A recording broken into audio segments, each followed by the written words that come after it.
Hi, everyone. I'm Michelle, otherwise known as Marian Robinson's daughter.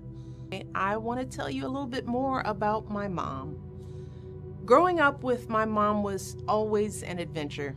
It was trips to the library as a toddler to learn about ABCs. It was the entire family piling into our car to go to the local drive-in. Mom inviting family over for New Year's Eve, passing around her special hors d'oeuvres, and toasting in the new year. But above all else, my mother gave me that non-stop, unconditional love that was so important for me to grow up.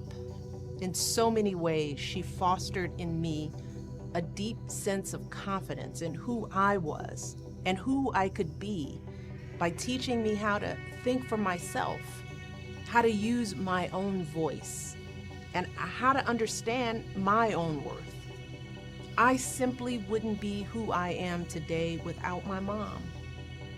She understood the importance of setting aside her fears and allowing me the power of my own competence, even as a kindergartner. And because she had faith in me, I had faith in me too. And I think most Americans will know Mrs. Robinson as the mother of Michelle Obama and the grandmother of Sasha and Malia Obama, and a fixture really at the White House during the Obama administration. And we are learning that she has passed away at the age of 86 from a lengthy statement, really quite a beautiful statement, I will say, from her family members, including her daughter Michelle Obama, her son Craig Robinson, and Barack Obama, the former president. I'll just read you a little bit of what they wrote. They said, Marian Lewis Shields Robinson, our mother, mother-in-law, and grandmother, had a way of summing up the truths about life in a word or two, maybe a quick phrase that made everyone around her stop and think. Her wisdom came off as almost innate, as something she was born with, but in reality it was hard-earned, fashioned by her deep understanding that the world's roughest edges could always be sanded down with a little grace. And certainly that is a lesson and a message she will have imparted on her daughter, her son-in-law, and her granddaughters as she moved with them from Chicago to the White House back in 2008, this enormous transition that she was on hand to make a little bit easier for members of her family. And you know, this statement and previous statements from Mrs. Obama and President Obama have described her as really something of a grounding force in the White House, both for her own children and her grandchildren. And it was interesting, they say in this statement, it took a healthy nudge, as they said, to get her to move to the White House at all, but in the end, they really describe her as recognizing the importance that that would have in raising grounded children. You know, it's a very difficult place, I think, to grow up, and she eased that in some way. They say that rather than hobnobbing with Oscar winners or Nobel laureates, she preferred spending her time upstairs with the TV tray, in the room outside her bedroom with big windows that looked out over the Washington Monument. And this is so interesting. They say the only guest that she ever asked to meet while she was living in the White House was the Pope. Now, she was born in 1937 in Chicago. She grew up on the south side of Chicago, and the statement sort of delves into her biography. It's so interesting. They say that her father, because of the color of his skin, wasn't allowed to join a union, and you can really see in the arc of her life way to living in the White House with the first African-American president, her son-in-law, truly, you know, an American story of no other type.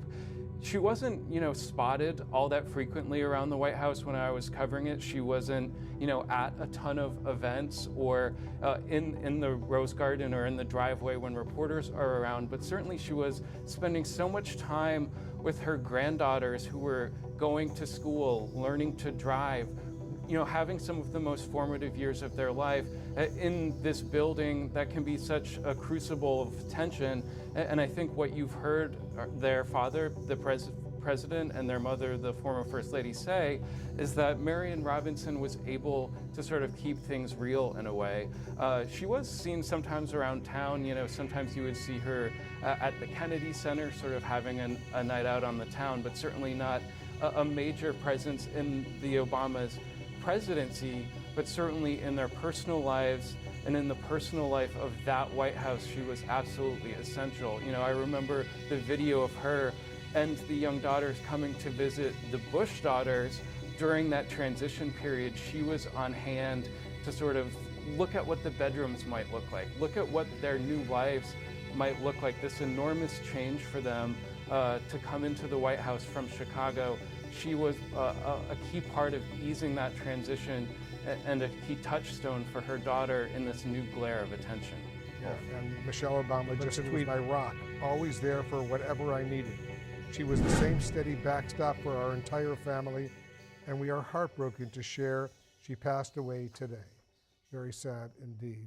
So I'm thinking about my mommy, Marian Robinson, who is sitting in the front row, supporting us like she has always done, always putting herself last on her list so that she could give me and Craig and our children everything that makes today possible. Mrs. Robinson was that she wasn't a real figure in Washington, and that was on purpose. That was who she was. She was a South Sider. She was a Midwesterner. She didn't believe in putting on airs, and her real presence was felt, obviously, in the lives of her grandchildren and her daughter and her son-in-law, and that was the purpose for her coming down here, right, in Washington, and coming from the south side of Chicago to make sure that those girls had a connection to Chicago and to sort of Midwestern values, to humility. You know, oftentimes you hear Michelle Obama impart lessons about motherhood that she learned from her